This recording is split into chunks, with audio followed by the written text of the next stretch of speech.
dangling in the open air, 2,000 feet high. Still not enough. She even let go of one hand, trying to drop the phone just a little farther. Lena could barely breathe from the stress. Maya was also running out of strength, but still no signal. She had to climb back up. Then Lena had an idea. If the ground had signal, why not send the phone all the way down? Maya agreed. She put the phone inside her shoe, then took off her bra, wrapping it tightly around the phone like a cushion. They tossed the shoe from 2,000 feet, hoping the bra would protect it from the fall. But they had no way of knowing if it survived, so they waited and waited. Hours passed. Still no rescue. Clearly, the phone had been smashed on impact. Just when they were about to lose all hope, Maya spotted someone at the bottom of the tower through the binoculars. The two girls got excited, shouting for help as loud as they could, but they were way too high up. The man below didn't hear a thing. Worse, he started walking away. Lena quickly took off her shoe, threw it down. It landed hard on the ground, but the man didn't notice. She threw the other one. This time, it hit a metal beam. Clang! The man turned, looked around. He picked up the shoe, but strangely never looked up. After seeing no one, he casually tossed it aside and walked away. The girls were devastated. Lena grabbed the flare gun, ready to fire, but Maya stopped her. The sun was too bright. A flare would be hard to see in the day. Then, Maya spotted an RV nearby. She guessed the man had come for camping and probably wouldn't leave too soon. Lena agreed to wait. Finally, night came. They aimed at the sky and fired the flare gun. The bright light lit up the night. Sure enough, the man noticed the flare. Through the binoculars, they saw him looking up at the tower. Maya and Lena were overwhelmed with joy. They thought finally rescue was coming, but the nightmare wasn't over. They pulled out the water bottle. Maya gulped down a huge mouthful, while Lena watched from above, swallowing hard. They had the backpack now, but how would Maya get back up? She slowly stood, steadying herself on the tower, trying to get as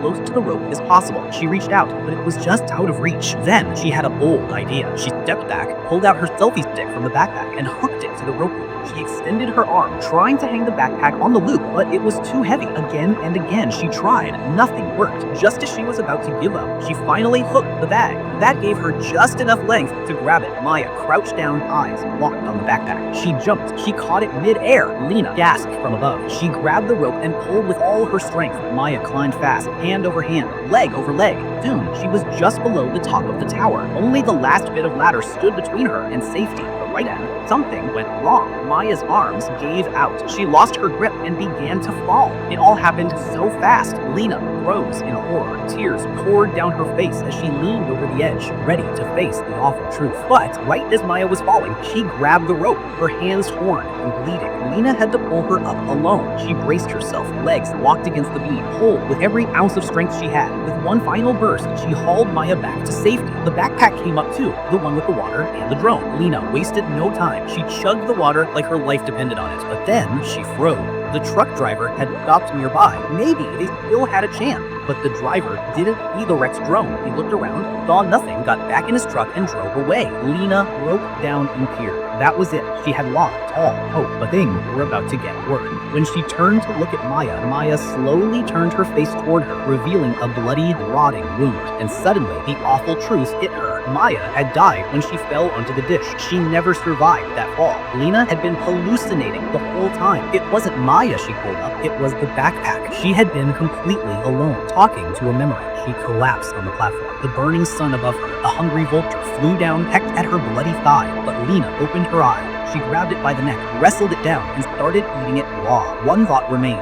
Survive, no matter what. After eating, she untied the safety rope, climbed down the ladder section, clipped the rope to the lowest bar, dropped the wrap. She slid down fast, no hesitation, her moves sharp. She unclipped the lock, jumped onto the dish, looked at Maya's decaying body. Then, she typed a message to her dad. Even though there was still no signal, she took off Maya's shoe, put the phone inside her stomach, through the wound, and then, with one hard push, sent the body falling 2,000 feet to the ground. The flesh and shoe would cushion the fall. The phone would survive. When it hit the ground, the signal would return. The message would be sent home. Her father, James, received the text. He called 911 immediately and rushed to the tower. Lena was finally rescued. The moment she saw her dad, she ran into his arms and broke down, sobbing.